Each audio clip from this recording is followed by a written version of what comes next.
مگر مجھے اس بات کی بالکل خبر نہیں تھی کہ احسن سو نہیں رہے تھے بلکہ جاگ رہے تھے، اور وہ میری اس حرکت سے واقف تھے، مگر انہوں نے کوئی حرکت نہ کی۔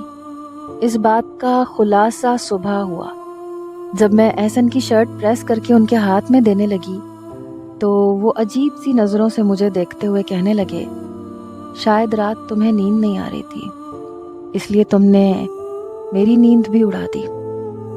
میں نے ایک دم سے احسن کی آنکھوں میں دیکھا تو وہاں ایک عجیب سی چمک آئی، اور میں جان گئی کہ وہ رات کو جاگ رہے تھے۔ ان کی نظر سے نظر ملتے ہی میری جان نکلی تھی۔ میں اس قدر شرمندہ ہوئی کہ تیزی سے کمرے سے نکل گئی۔ اپنے ہی شوہر کو چھو کر خود سے نظریں چرانے والی میں شاید پہلی بیوی تھی۔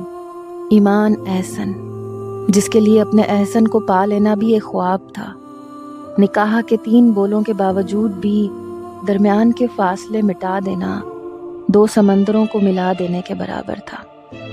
کمرے سے باہر نکلنے کے باوجود بھی میرے ہاتھ پاؤں کپکپا رہے تھے۔ سمجھ نہیں آ رہا تھا میں احسن سے کس طرح سے نظر ملا سکوں گی۔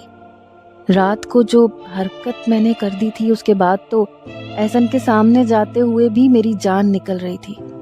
مجھے خود پہ غصہ آ رہا تھا کہ میں اپنے آپ پہ قابو کیوں نہ رکھ سکی۔